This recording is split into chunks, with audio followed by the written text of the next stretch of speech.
Diceritakan, di negeri Lokapala di mana ada seorang pengawal menyampaikan kepada sang raja Danaraja, bahwa patih yang bernama Gohmoka, tewas dibunuh sang Rahwana, karena kadipatennya, diganggu oleh sang kakaknya yang bernama Danaraja. Perlu diketahui Danaraja adalah anak Resi Wisrawa, tetapi berbeda ibu, yang mana ibunya itu adalah dulunya pujaan hati Danaraja, tetapi karena kejadian yang telah lampau ia mengurungkan niatnya untuk melamar Dewi Sukesi. Sang Danaraja pun berpikir sejenak. Ada salah satu patihnya yang menyahut bahwa sang angkara murka itu harus dimusnahkan, karena patihnya pun tidak sabar lagi untuk menghabisinya dan memenggal akan kepalanya sang Rahwana itu. Tetapi sang Raja Danaraja akan menghadapi Rahwana seorang diri, karena ia ingin menyelesaikannya secara kekeluargaan, karena sumpahnya tempo hari ia Danaraja pun harus menanggung karma palanya, karena ia menyesali apa yang telah diucapkannya, dan berdoa di tempat persembahyangannya dan tidak menutup kemungkinan akan membatalkan hal tersebut. Melainkan, pelampiasan nafsu membunuhnya. Aku sendiri yang akan menghadapi Rahwana.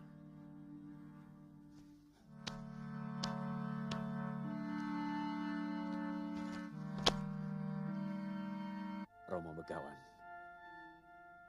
maafkan hamba. Rupanya sumpah hamba akan menjadi kenyataan.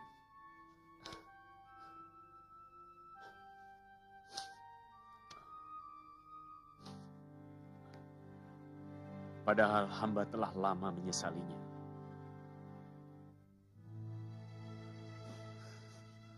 Aduh, jagat Dewa Betara. Betapa kelam Mayapada kau gelar di hadapanku. Cinta yang aku pupuk, kau tenggelamkan dalam telaga air mata. Tapi dendam yang telah aku padamkan, malah kau jadikan bara dalam diri adik saudaraku. Dikarenakan doa, Sang Prabu Danaraja terdengar sampai ke negeri Kahyangan, karena di Kahyangan ketika ada orang berdoa para bidadari merasa kepanasan, dan menggetarkan akan Kahyangan sehingga, ia Danaraja diberi pahala untuk Sang Danaraja. Sang Dewa Batara Guru memerintahkan kepada Sang Dewa yang lain untuk menjemputnya ke Soarga Loka untuk menikmati para bidadari, sebagai pahala atas balasan dari Dewata karena Sang Danaraja menciptakan sifat buruk karena kebaikan dan keburukan itu haruslah berimbang. Karena sang dewa mengetahui Danaraja akan dibunuh oleh sang adiknya yang tidak sedara itu, karena mereka sama-sama keturunan Resi Wisrawa. Damping Sang Wisnu dalam menumpas angkara murka dari muka bumi. Aku sendiri akan mendatangi putrinya. Baik, adik guru. Siapa pemilik batin satunya yang ikut mengguncang Chandra di muka? Danaraja, putra Resi Wisrawa. Renungan dia di ruangan pemujaannya adalah jeritan batin yang merasa teraniaya. Para dewalah yang menjadikan nasibnya sebagai wadal bagi lahirnya sang angkara murka untuk menggerakkan jantra kehidupan Mayapada. Kemudian akan menjadi tugas saya untuk memadamkannya, supaya hukum kesetimbangan Mayapada tetap berjalan ajak. Jemput dia ke Swarga Loka untuk menikmati kecantikan dan keindahan para Hapsari. Sebagai pahala atas pengorbanannya menghidupkan pasang surut jantra Mayapada. Sebentar lagi adiknya Rahwana akan menyatroni negerinya. Dan keserakahan Rahwana adalah tugas Andika untuk menumpasnya.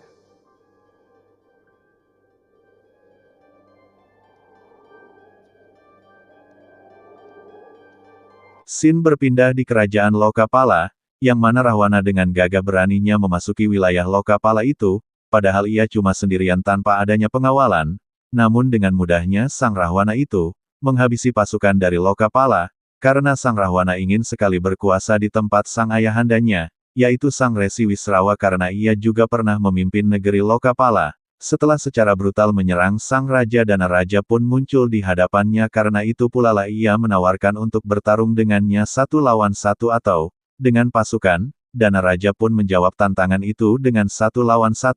Pertarungan pun cukup alot terjadi namun sang Raja Rahwana kesenangan terlebih dahulu karena ia sudah sombong karena mengalahkan sang kakak.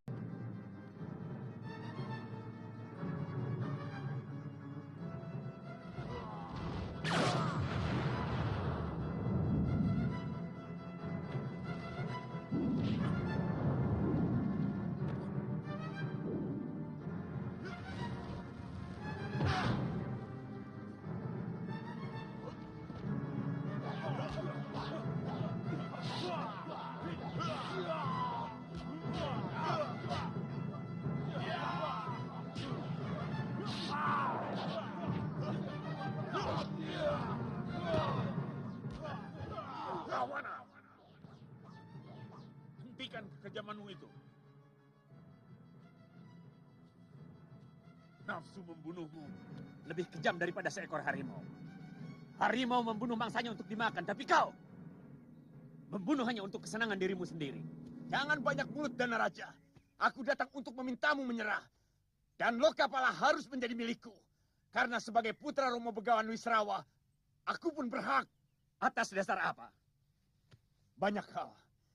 Yang pertama, aku pun sebagai salah satu ahli waris negeri ini. Dan kamu sudah terlalu lama berkuasa di sini. Yang kedua, aku tidak suka kamu berani menegurku atas segala tindakanku kepada negeri tetangga. Rawana, aku melakukan itu karena kau adalah putra ayahku. Keburukan yang kau lakukan akan memburukan nama ayahku. Oleh karena itu aku merasa berkewajiban memberi nasihat padamu. Ini yang tidak bisa aku terima. Bahkan mulut Dewata pun tidak akan pernah kugubris. Sekarang Dana Raja hanya ada dua pilihan. Kita lakukan perang besar antara kekuatan pasukanku dan pasukanmu. Atau antara kau dan aku. Baik. Tapi bagaimana kalau kamu aku kalahkan? Apakah kadipatenmu akan menjadi milikku? Apakah Prabu Somali eyangmu di Pelebur Gangsa tidak menangis melihat tanah leluhurnya jatuh ke tanganku? Kurang ajar!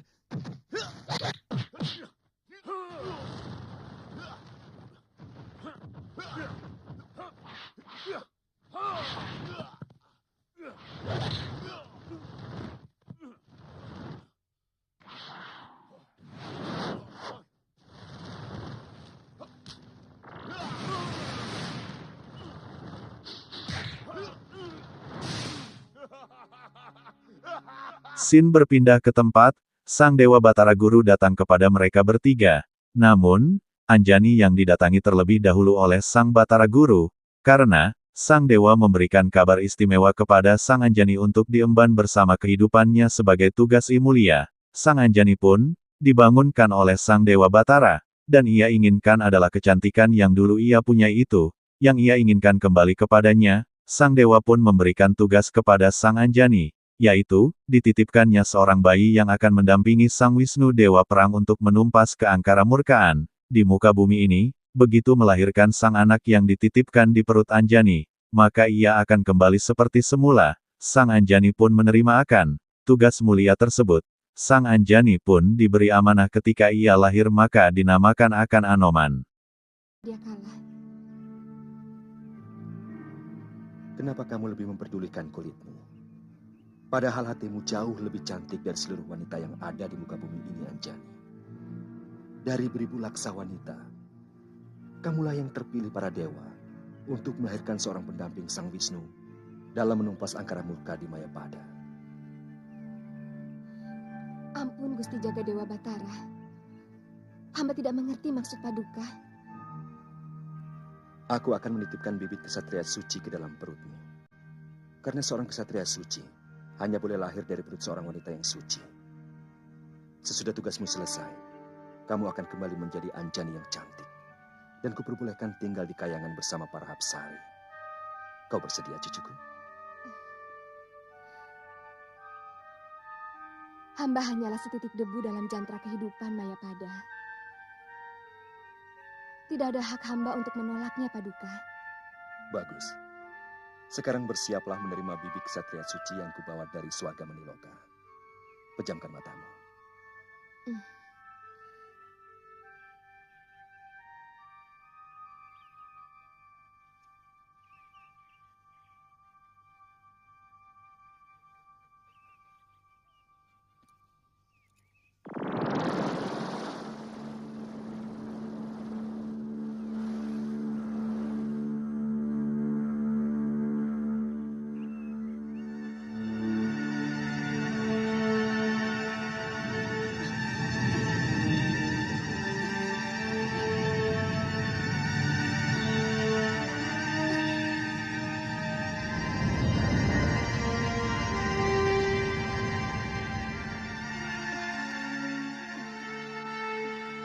Anjani, anakmu akan lahir ketika matahari berada di utara.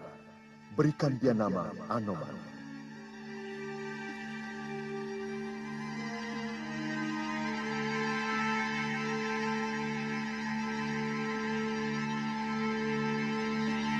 Sin berpindah di kerajaan Lokapala, terlebih dahulu karena ia sudah sombong karena mengalahkan sang kakak. Namun sang adik menangis dan kakaknya pun merasa kasihan hingga Dana Raja pun menyerahkan nyawanya kepada dirinya hingga ia sang Dana Raja pun tewas di tangannya. Karena itu sudah suratan takdir dari sang Dewa Batara. Selanjutnya Rahwana menamakan tempat tersebut adalah Alengkadirja sebagai penguasa baru di tanah Lokapala.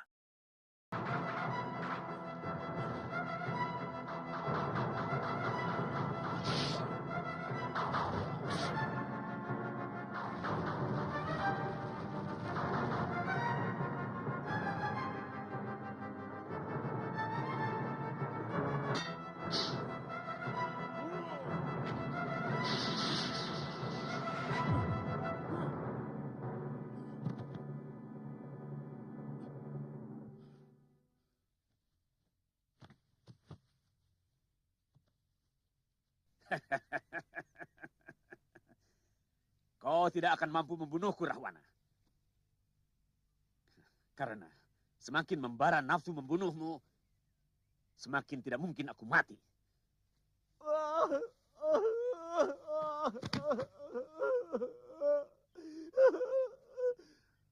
Bunuhlah saya, Kanda Prabu. Ternyata kesombongan saya selama ini tidak ada artinya. Kesaktian Kanda Prabu jauh lebih tinggi dari saya. Bunuhlah saya. Bangunlah, Rahwana. Tidak pantas anak seorang begawan sakti menangisi kekalahan. Daripada saya harus menanggung rasa malu. Seorang adipati sakti mandraguna telah menjadi pecundang. Apa kau pikir seorang kakak tega membunuh adiknya sendiri?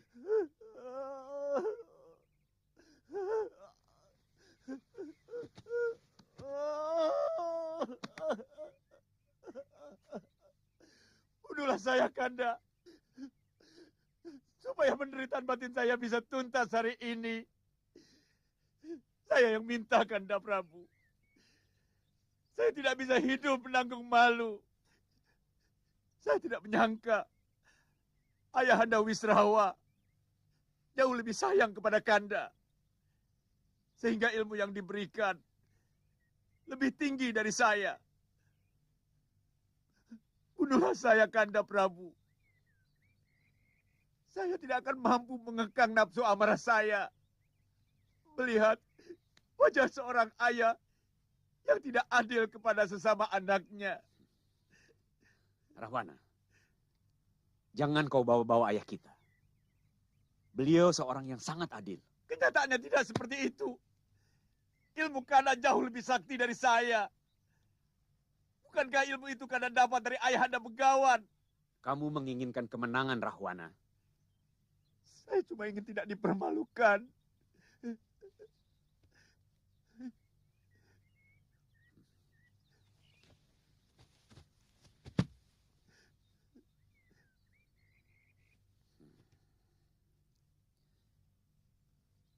Jika nanti kepalaku terkulai, kau hujamkanlah senjatamu.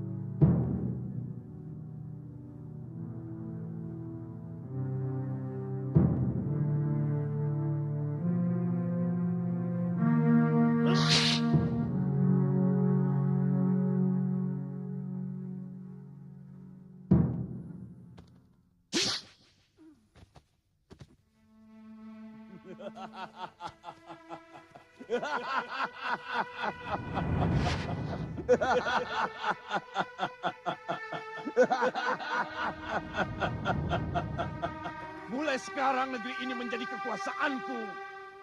Dan akan kuberi nama Alengkadirja. Dia sangat bahagia melihat kematianku. Kakaknya sendiri. Manusia semacam Rahwana tidak pernah memiliki kebahagiaan. Karena yang dia ikuti nilai keserakahan dalam hatinya.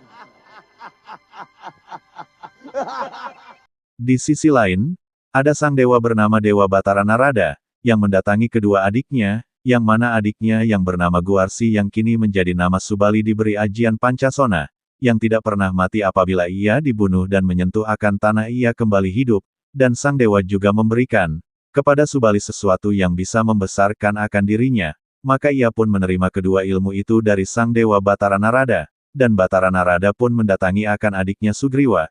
Ia pun akan memimpin akan Kera dan ia juga adalah seorang raja, yang mana rajanya itu adalah raja dari sekalian Kera, yang ada di muka bumi ini, dan sang Sugriwa pun menyetujui akan perintah sang dewa tersebut, hingga sang dewa Batara Narada pergi ke kahyangan karena sudah selesai dengan pekerjaannya. Tapi sudahlah cepat. Kau mau menerima aji Pancasona atau tidak? Aku masih banyak tugas. Aku harus menemui adikmu Sugriwa dan menghentikan tapa beratanya. Kalau kalian terus-terusan bertapa, Jonggring Salaka jadi gerah. Dan Kawah Candra di muka terbatuk-batuk.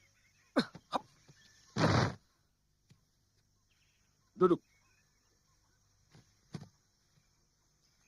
Heningkan pikiranmu dan kosongkan segenap nafsu.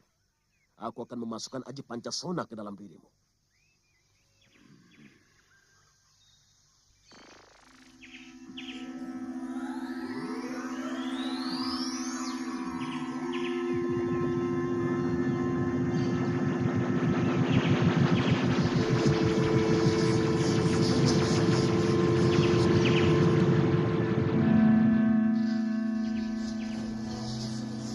Itu tadi pemberian sang Otipati Batara Guru. Sekarang saya mau kasih imbu. Sebuah ajian yang bisa membuat tubuhmu membesar sampai setinggi gunung. Atau seberapapun kamu mau. Jangan melek dulu.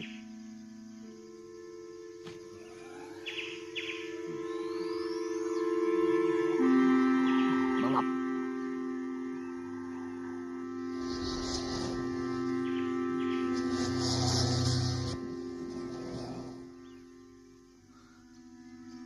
Selamat tinggal cucuku. Tunggu dulu. Apalagi?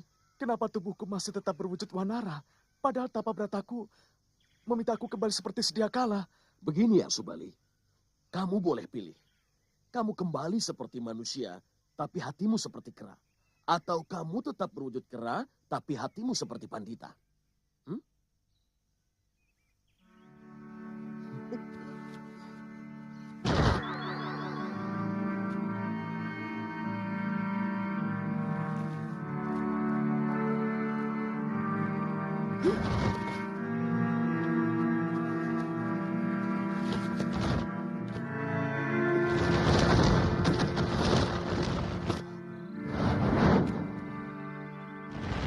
Hentikan tapa beratamu, Sugriwa Putra Gotama. Dewata Agung telah mengabulkan permintaanmu. Kamu akan menjadi raja dari sekalian kera yang ada di muka bumi ini. Buat apa hamba menjadi raja dari kera-kera? Hamba lebih memilih menjadi rakyat biasa, tapi bertubuh manusia. Jangan buru-buru menolak, cucuku. Meski tubuhmu seperti wanara, tapi kamu akan diberi kehormatan untuk mendampingi Sang Wisnu dalam menumpas angkara murka di muka bumi. Tidak sembarang orang mendapat kehormatan bisa mendampingi Sang Wisnu. Kamu tidak tertarik? Kalau ini sudah menjadi suratan dewa, siapa yang bisa menolak? Nah, tugasku selesai. Aku harus kembali ke kahyangan.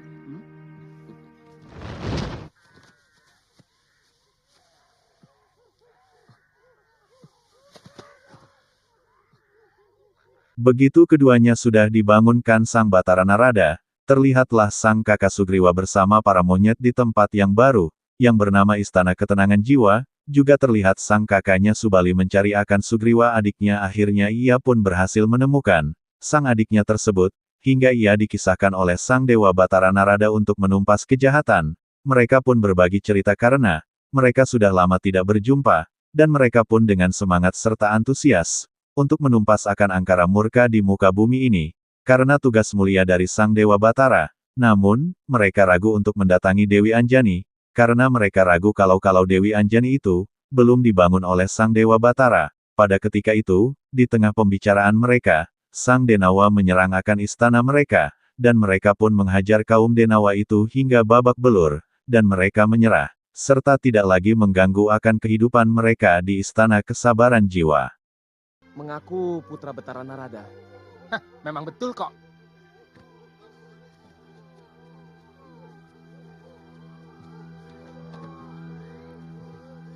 Dewata memberi kita berita bahagia, Kakang. Kita mendapatkan kehormatan untuk membantu menciptakan kedamaian. Di bumi ini, dari keserakahan dan keangkeran murkaan.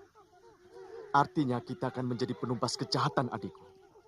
Betara Narada memberiku ajian Pancasona yang membuat aku tidak bisa mati selagi tubuhku bisa menyentuh bumi. Iya, bisa jadi. Dan kita akan menunggu sampai datangnya penghancuran besar yang akan dilakukan Sang Wisnu atas kebejatan makhluk bumi yang sudah melewati ambang batas kedurjanaan dan keserakahan. Ya, tapi selama itu, di mana kita akan tinggal? Apa kita akan kembali ke pertapaan di Gunung Sukendra?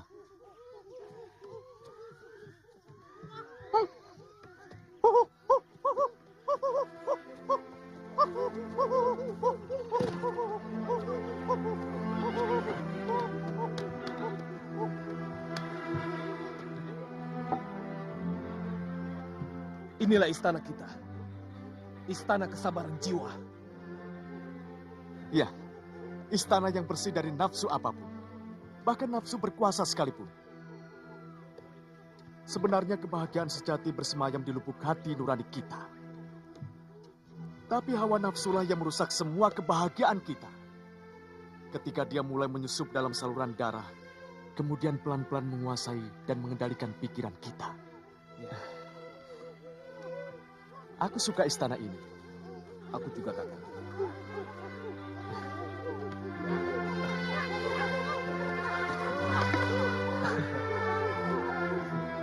Sebenarnya aku ingin mengunjungi Yunda Anjani. Tapi aku takut akan mengganggu tapa beratanya kalau sang dewa belum mengabulkannya. Ya, memang sebaiknya jangan dulu. Tempat ini pasti sangat tidak nyaman. Kalau Yunda Anjani harus tinggal di sini, kita harus pikirkan bagaimana membangun istana kesabaran jiwa ini supaya lebih pantas untuk kita. Ya, Supali, para Denawa mengamuk.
Ampunkan kami.